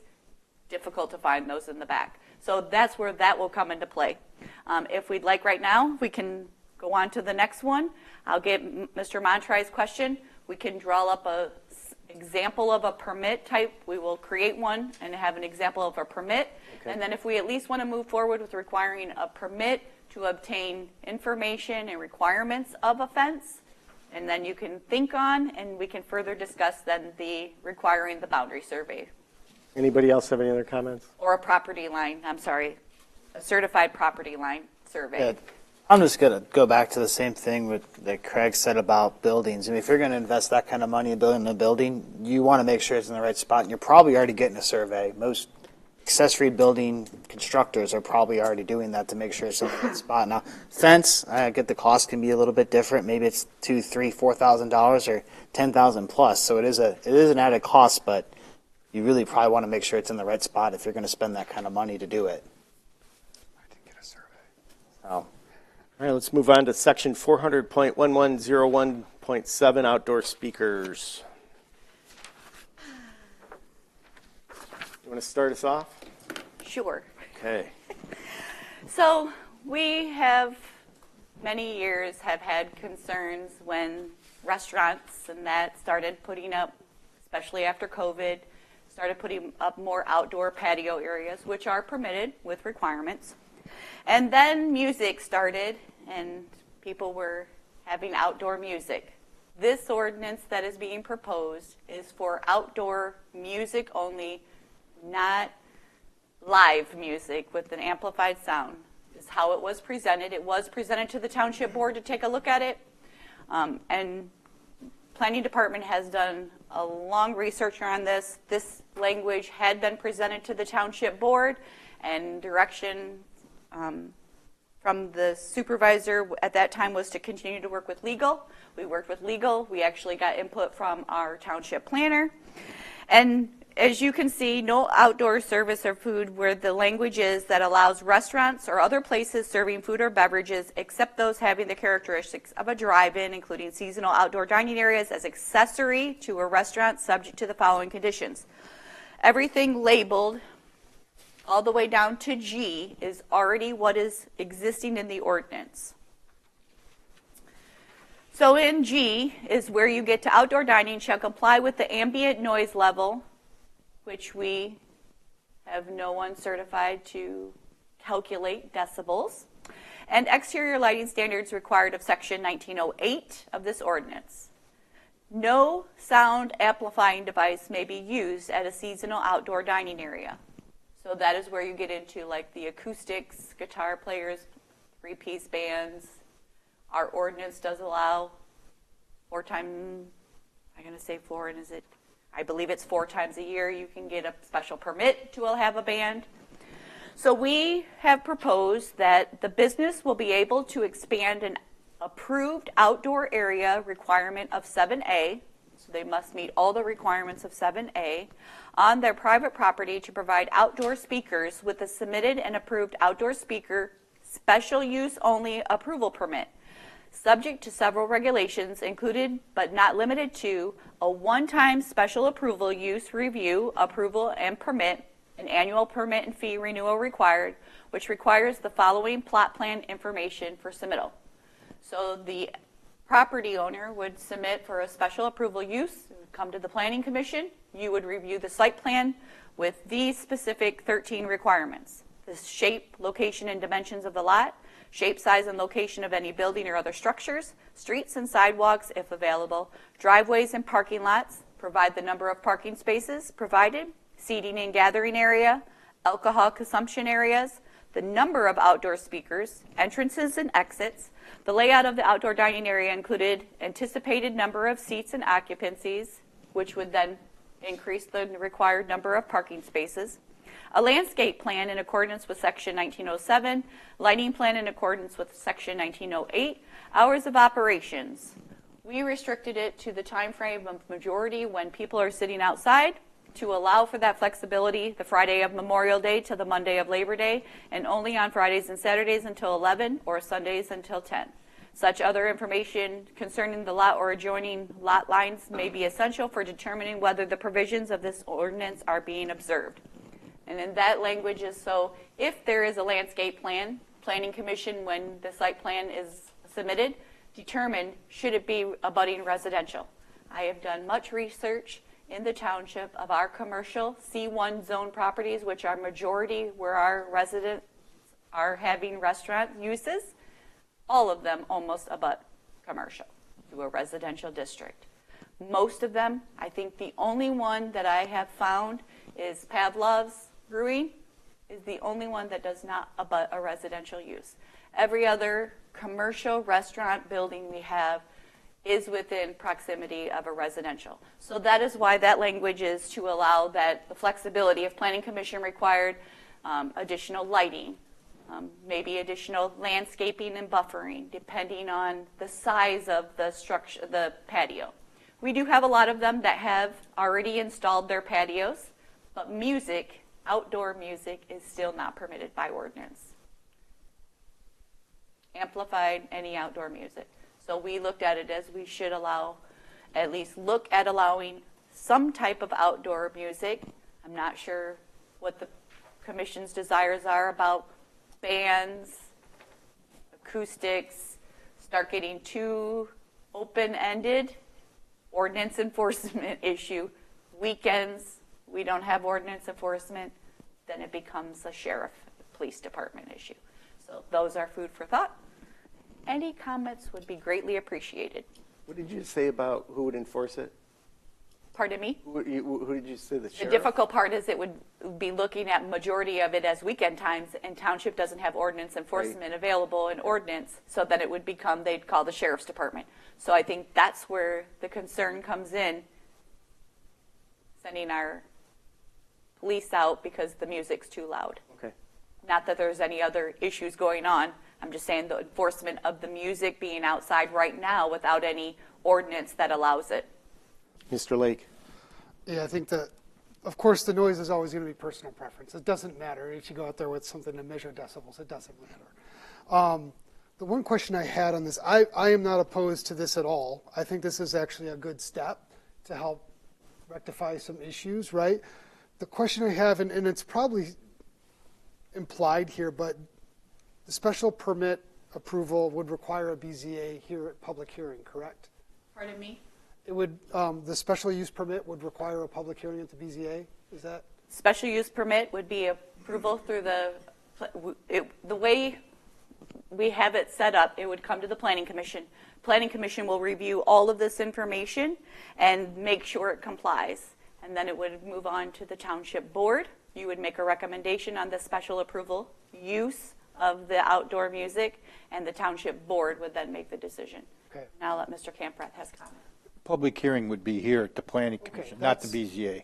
Okay, would be in planning, okay. I had but that's good. Okay, that's what I wanted to understand. So people within a radius of how many feet again was the rule?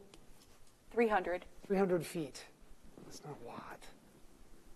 And I know that's kind of the rule for public hearings. Is there Public hearing, no matter what, it's 300 feet, state mandated. state mandated? Are we able to exceed with the state mandates? Pardon me? Are we able to exceed with the state mandates as far as?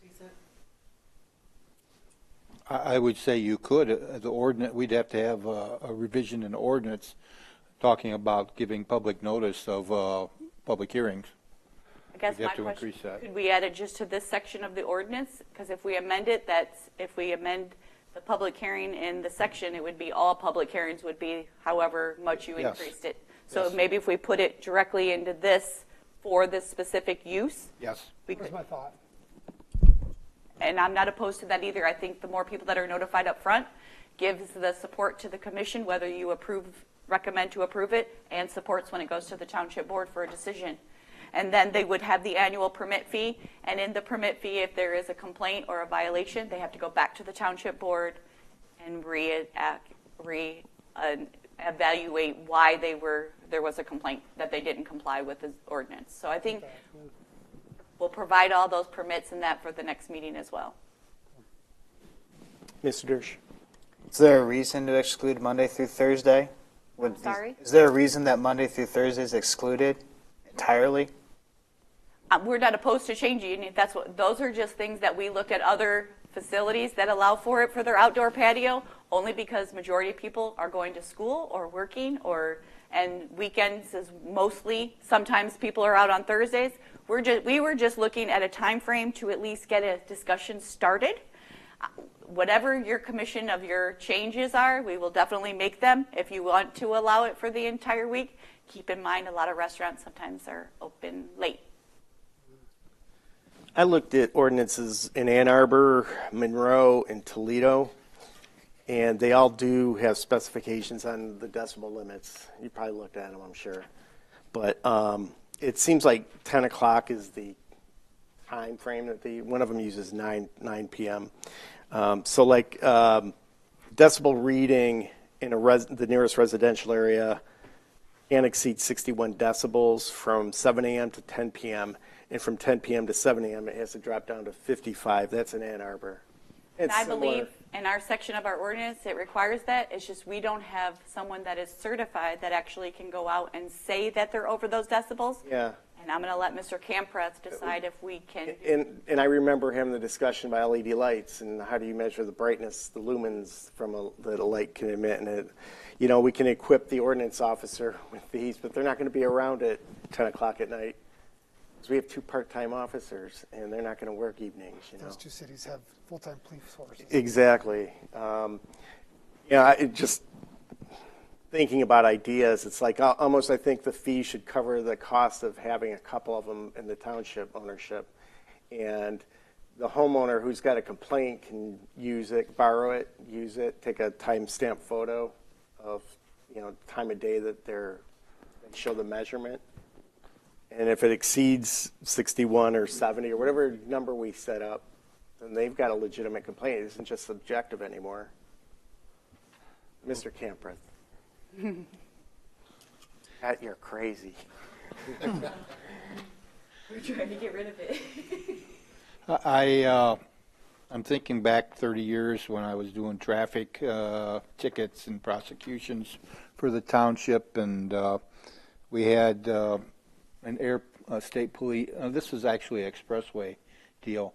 State police were in the air, and they were clocking cars on I-75, and then they had some ground units that were chasing down the cars that were identified.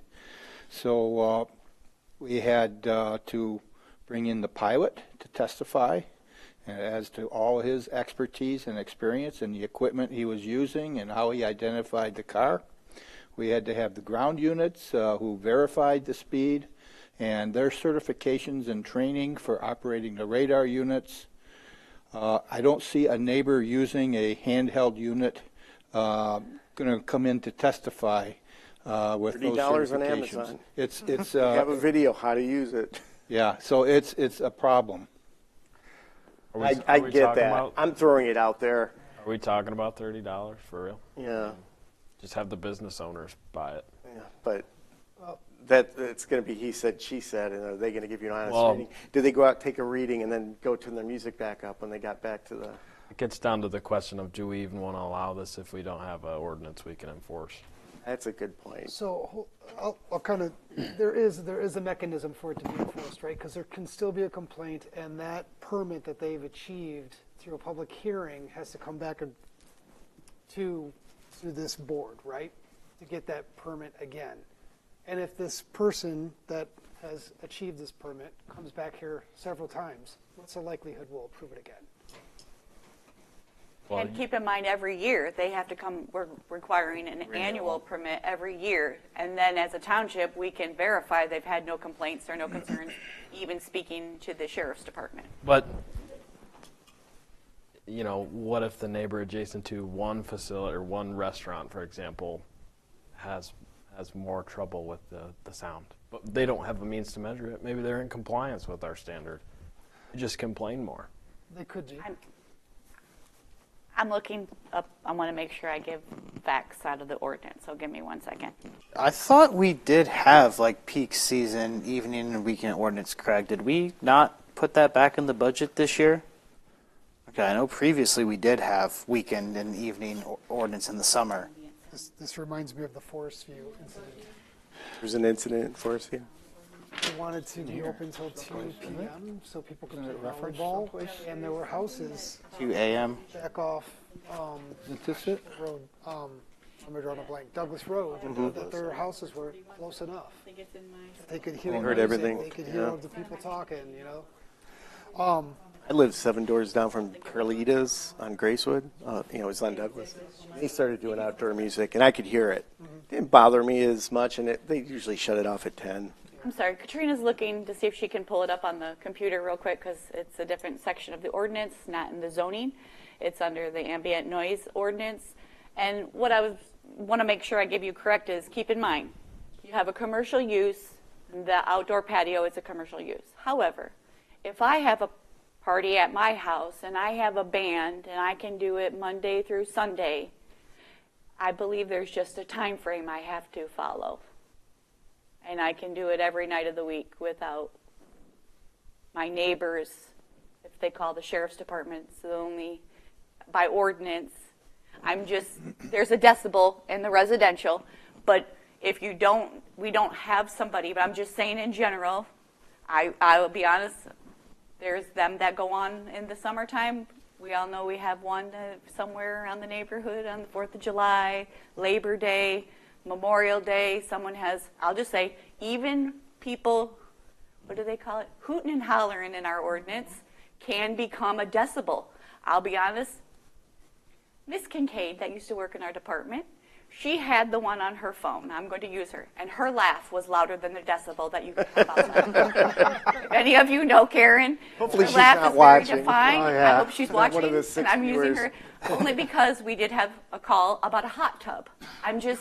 The motor of a hot tub was bothering the neighbor, and these are the things where we get into the decibel that we're trying to avoid. Can you find it? Not the decibels, but the time. Time frame. Okay, go ahead. I'm going to let Katrina give you the time frames of the noise ordinance portion. Okay, so the ordinance refers to, in all residential zoning districts, the following additional provisions apply. The operation or use of speakers, loudspeakers, or other sound amplifying for commercial purposes shall be prohibited at all times, and the operation or use of any speakers, loudspeaker, or other sound amplifying device otherwise permitted by the ordinance is prohibited between the hours of 11 p.m. and 8 a.m. of the following day. So, kind of going back to how do we enforce this, right? So the process of having a public hearing and getting the right amount of people notified of those, if a business becomes a real nuisance, people are going to feel empowered to come and speak at these public hearings, and it's up to us to basically enforce whether or not we continue to approve this special. If it's a legitimate complaint. But Exactly. If it's one pesky person, the rest of the folks will speak up. I totally agree, Yeah. and I'm, if I find my neighbor to be a nuisance or a commercial near me to be a nuisance, that's fine. But what's a nuisance? I agree. Pesky? Subjective. What's annoying? It is subjective. It's not a very clear cut and dry. So if it is somebody that's really abusing it, people will be upset enough that they'll support to not have this place get its special use permit. I guess if a restaurant in Bedford Township has more particularly sensitive neighbors, and we're shooting down their request to reapprove a permit because they just so happen to be located in an area with more But the people concerned have spoken, citizens. Michigan. and that's where they chose to do business, unfortunately. And I will say that I agree with maybe the comment of maybe increasing the distance of the section of this ordinance for the public hearing, and including more because there are majority restaurants that are surrounded by residential. But keep in mind, the decibel is the reading. Noise ordinance is difficult to enforce in itself. Noise to someone is not noise to another. Blight to one person is not blight to another. So we have many sections of the ordinance that are all submissive of who is interpreting of what is what. So I think that even right now we have nothing that even allows it. We are a permissive ordinance and we don't have nothing that permits them. Restaurants are doing it. If you live in this community, you know restaurants that have patios have music outside. They've gotten their license to serve outside. Some of them have license to serve food outside. So this was just a way to start discussion. I'm open to any input, changes, comments. This was just language that we had drawn from many other communities. And keep in mind, we're not, I'll just say, we're not Ann Arbor. We don't have restaurants in that on every strip where you can walk from one to another. Those facilities, they have some restrictions on them because there is competitive of the neighbor, and then you have a residential home behind, and you have 3 restaurants playing music outside. We're not into that aspect of the outdoor music. However, I believe as a township, to serve our restaurants and our community of business owners that have restaurants, that have the facility of an outdoor patio, they will have to come into compliance with the section of this ordinance, with landscaping and lighting, showing where their speakers, how many speakers they have. Those are things that can be discussed when they come. You could require them. Maybe we want to see all speakers directed inward, that none are pointing out towards the residential uses. Those are things that can be changed when it comes for the approval.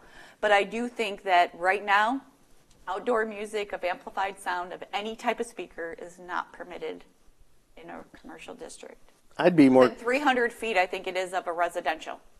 I'd be more comfortable with point 12 if the time limit was 10 p.m. for Fridays and Saturdays. That's going to be a determination of the board. I'm not opposed to Fridays and Saturdays being to 11. I'm not opposed to Sundays being till 10, and I'm not opposed to looking at the other days of the week if the commission's desire is to allow that. But I think we should be very specific. If we say Monday through Thursday, we should have a time frame on it. Only because we know if we say it's got to, Sundays have to be until 10, that means they have to start shutting down at 9 to get people to, or the music needs to be turned off at 10. So it has to be more specific, but those are things that you can take into consideration. But I don't have an issue with it being till 11 o'clock on Fridays and Saturdays. Most restaurants that we have are open till midnight, or some of them till 2 in the morning. So this is actually a question for Marty, but going back to when my family owned a bar, doesn't Liquor Control Commission have regulations on outdoor music when you have a liquor license? I don't have the answer to that. I know there's various permits that you can have for entertainment. Primarily that's indoor entertainment. Now, as far as outdoor music, I think there's a permit for outdoor licensing. Whether that encompasses live entertainment versus recorded music, I can't answer that with specifics. Okay. And I'll just piggyback on that, though. If it's a state requirement with the liquor, that's going to be on the property owner that has the liquor license. Township, we're just looking at the ordinance to allow the use. They would have to be, as the property owner, would have to be in compliance with liquor control. In case in point, some of these restaurants don't serve alcohol. It might not be There's a possibility. Trying to think of which one doesn't. Mr. Montre? So right now is not allowed at all, correct? By ordinance. Okay. It's happening right now, correct? So it's already not allowed. It's already happening. So I'll leave that, I guess, as is. Is it an issue? Like, I guess it depends on who you ask. There's a certain person that attends a lot of our public meetings that has a lot of issues with a lot of things. And I know there are other people like that. Is this actually an issue, and is there a specific bar or restaurant that is a bigger issue than others? Is this any sort of regularity? Whose headache is it? Because when it's happening, the ordinance department isn't around. I believe a business owner came to the township board and asked the township board to look at allowing outdoor music. So it's already happening. So someone wants to follow the someone's a rule follower and we don't allow it. follow. And if they have it and they get called, right now ordinance enforcement has nothing to fall back on except to tell them they cannot do that. It's not permitted. But a business owner, I believe, came to the township board, asked for the township to review the language of the ordinance to allow for it. So this is what we started reviewing. This is what we kind of came up with to allow the use subject to the neighbors, because adjacent land uses was one of the concerns that was discussed with the legal counsel, because it is a concern, but it is also an interpretation of what's noise to you is not noise to someone else. So we figured if the neighbors were notified and it was a special approval, that would at least allow the neighbors to know that the property owner was seeking an allowance to have music outside. So at least it has some kind of fallback that they would have a permit with the township to allow that use. So this isn't coming to us because there's an overwhelming amount of complaints about the people that are already breaking the rules. This is coming to us because there is someone who wants to follow rules That we don't have. That we don't have. Well, there's a rule that says you can't. So they're just not doing it because they don't want to break the rule. So are we making it too complicated by trying to police it if it's already not an issue? And would it be better to make it a lot more simple verbiage, because if there's not an issue, and then it can allow that individual to, or others, maybe there's others in the same situation, to allow outdoor music on their patio or whatever. Does it make more sense to have it less policed and less strict and less detail to everything? If it already is completely unallowed and it's happening, but it's not an issue, then I would think if you allowed it, I don't know how, I wouldn't expect that it would just all of a sudden become an issue. Mr. Lake? I think you got to have a methodology for there to be some type of way to weigh in on this. And because right now, if it isn't and somebody comes and complains, well, what do you do, right? With this, at least there's a methodology or a way to come back to the township to adjudicate it or to come up with a different way to approach this and allow citizen feedback within that radius to say what they would like to see happen. Otherwise, we can't police it on the weekends. Having a decibel reader, that's a challenge because it's just going to be a debate. This at least gives people direct feedback. I'll bet subjective, at least it's a method. I think to keep in mind, we have to remember this in context. This is a planning commission. This isn't about one little thing and that's all we're going to be focused on, but it's a broader picture. How does this fit in with what we want Bedford to be or what it should be? And it goes along with how many LED signs should we have in our community? And 5, yeah, I agree with you, Jake. 5 LEDs and they're all used up. What about billboards? So, there have to be some ground rules, some lane formed for these companies that want to do it. And I think it's nice. But do we want this to be Kelly's Island or Put-in Bay, where it's just a free-for-all and anybody can do it? And then a lot of people aren't inclined to complain. And I know they should, but you're kind of putting them in a position to come out of their comfort zone because somebody wasn't looking out for them, what they expected when they moved here or have lived here for 50 years. That's the way I look at it. It's just part of a bigger picture. And the complaint process gets weird because they are public records. So if that business owner wants to file for a request, they can find out who's complaining. It's not truly anonymous. Mm-hmm. I just wanted to add, our business owners are very respectful of the neighbors in our community. We have great business owners that run great restaurants. I think this was just an interpretation to say, let the ordinance and the township say that it's permitted, and let's look at trying to create something. So if there is a complaint, I can say as a business owner, I have a permit, I went through the process, the township board said I could do so. So I'm not opposed to changing anything if we want to make it less restrictive of the process. I am very supportive of having a public hearing because those are the neighbors and those are the ones that are going to have to listen to it directly. But I believe that the reason we aren't getting complaints is because we do have good business owners that are respectful to the neighboring properties. So I'm not opposed to the fact of if we want to make it a little bit less restrictive, but I think that this is just a start of it. I think this is the first time the Planning Commission has seen this. So I think it's important to think that we want to make sure that the residential homes are respected and the business owners. And I think by allowing a use that's not permitted by ordinance to allow those business owners to go through the process, but still be respectful as they have been. We don't get many complaints from my understanding. Keep in mind it's not permitted. So if we get a complaint, really all we're doing is telling the business owners it's not permitted, but it's going to, we as residents of this community know that it's going to continue. So I think the respectful thing for the township is to provide something that allows a business owner to be able to do that use permitted by ordinance. And I agree with you. In a lot of these places, they support events and organizations in the community. I didn't mean to speak badly of them, but it always seems like ordinances are designed to catch that those one or two people that ruin it for everybody, And the guardrails, we have to have them in place for those cases, Most of them are good folks. Anybody else?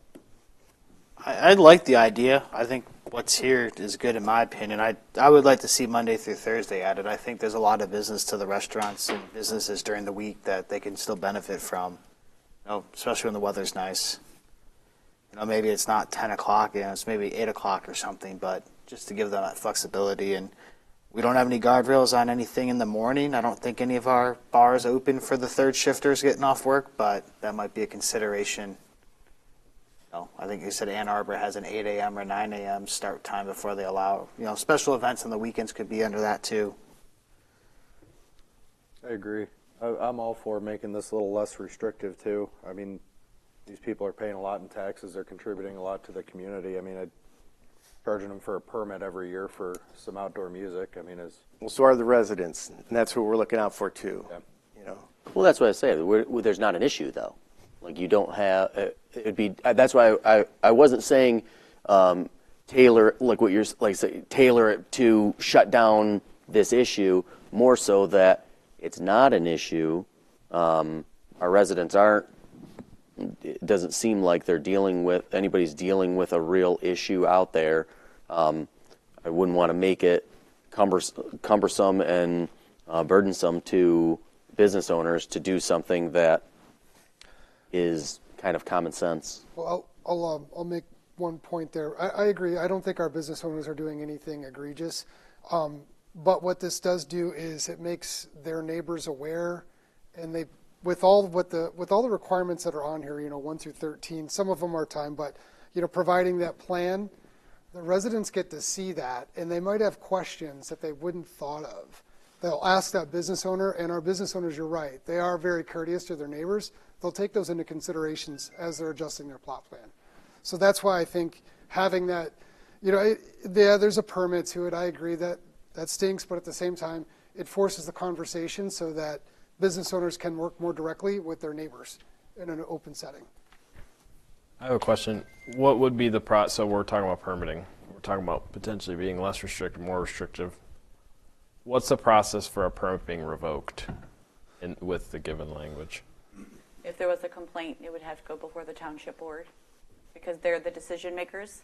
You would be a recommending board. The township board would be the one that would have to, if they found valid reasons from the township board as the decision makers of the township, they would only be the ones to be able to revoke the license. So Craig, question for you, Craig. Or not renew them. It would be a township board decision. I just wanted to say, I know by looking at it, 13 requirements seem like a lot. Keep in mind, all of our special use is that are required to go before the Planning Commission with the public hearing, say if you want horses in residential, plot plan is always required with all of the setbacks, where the stable is going, where the riding arena is going. So these are just general comments of requirements that we have for a lot of our special approval uses, and it's really mainly to make sure that most important, parking, landscaping, lighting, and where the speakers are going to be and how they're going to be installed. I think those are the 4 most important, only because right now they're putting up the patios, we're making sure they have enough required parking, but seating area, we don't require that on a plot plan for the actual calculation. In the overlay, it allows for 50% of the required parking. Well, there's already no parking in the overlay, and then when we require 50% of it, it's less than ever that you need. So I think that's why I say that it needs to come before you with those at least shown on the plot plan. If you have, I'll just say if you've been by Smokehouse 734, I'm going to use that as an example, and the multi-unit, and they have a patio on the end of their building. That parking lot is overflowing and people are parked up in the gravel and on the side, especially in the summer when we have outdoor seating because it's additional. Glad to see the business thriving, but it does become an issue when you start adding seating to outdoor area and you only calculate seating. So I know when I go out sometimes I'm standing on the patio, I'm standing at the table. So those are things that we really need to look at least be accommodating for the number of seating they have to provide for the parking. But that's where I'm saying is it seems like a lot of the 13 comments that are required, but I feel like if we're not wanting to see it, then we can remove it. But if we want it on the plot plan, the only way to require it is to put it in the ordinance. Anybody else have any more comments on this issue? I just want to make one that if these become, the rules or what we have is the length of time, Memorial Day to Labor Day, I think should be extended. We have a great September, we have a great May. We should talk about extending the months of time. And I will say we worked on this during COVID, and I'm not opposed to changing the time frame. We looked at that as the most majority of the time that people are out and about without any restrictions. We may have somebody say, well, I have igloos that I put out in December. I'm just putting it out there because that's a thing now. So it's something that we have to take into consideration. Once we start opening the can to open more and allow more, that will be the next question, because a lot of restaurants have those igloos. They serve food out in them now, and they have music actually in the igloo. So it's something to think about how restrictive we want to be and how much we want to open it up to allow. But good, I appreciate the comments. Anybody else? Hey, we'll move on to item 8, public comment. Seeing nobody in the audience, we'll move on to item 9, information. Jody? We Anything? will be having a meeting on March 26th. I have 2 public hearings scheduled. If you are unable to attend, please let me know as soon as possible because they will need a majority vote. And even if it is a recommendation, I want to make sure we give every ample opportunity to the applicants. But I do have 2 public hearings. I will put the updated information that we've discussed tonight on the ordinance and provide that information as well. Other than that, have a great evening, and thank you all for your comments and desires to want to protect the community. All right, item 10, commission staff comment. Mr. Tremblay? Nothing for me. Mr. Montrar? Nothing from me. Mr. Dersch? Nothing for me. Mr. Lake? Good. I'm good. And Mr. Andrews? I will be unable to attend that 26th meeting. Be out of town. Sorry? I'll be out of town 26th of March. I'll be unable to attend. Okay. Mr. Helm? I will also be out of town the 26th. That's the week of spring break. Yep, exactly. Ms. You know, Ingram? when these applicants come in, I have to give them the first available meeting, but I will let them know we will be 2. No one else can miss. So I forgot to tell you. Wear a mask if you're sick. Usually I would say stay home, but, Can we go back to Zoom meetings? pardon me? Can we go back to Zoom meetings where we don't have to be here in person? All right, so We don't have alternates on this board, though? No alternates on planning. Okay. So, Know that. yeah, so if anybody else something comes up and you are not going to be, please let me know. I will let the applicants know. I just like to give them a heads up that we will be 2 members short. They have to have a majority of 4 affirmative votes to be able to make a recommendation to the township board. Otherwise, it will fail. It will still move to the township board for a decision, but it does give the option for the applicant to defer to another meeting. So we will, at least if we have a full quorum, hold the public hearing and then close it, and then we will move forward it. But they will be given the option to defer to the next meeting. okay. Okay? Ms. Ingram? That's what I was going to ask. So, like, if you tell them tomorrow and both applicants say, okay, we want to defer, then No, we still have to hold the meeting Still hold the- because I still hold the published the meeting. public hearing. Okay. So everyone in the public has been notified of the meeting in case anyone has any comments or they'll have the public here. hold the meeting, and then if they determine they will still have to attend the meeting, we like it for public record, so I would advise them they would still have to attend the meeting, we would hold the public hearing, we would close the public hearing, But they give don't them have the, to move forward. they would just then defer to the next planning commission meeting. Where does Or option to let us vote. They need 4 affirmative votes. Yeah, so they would have either option to move. Ms. Ingram? I have nothing. Okay, Mr. Camperth? Nothing. Nothing. Okay, with that, we'll adjourn the meeting. It is 9:50. Wow. About 8:50. 8:50.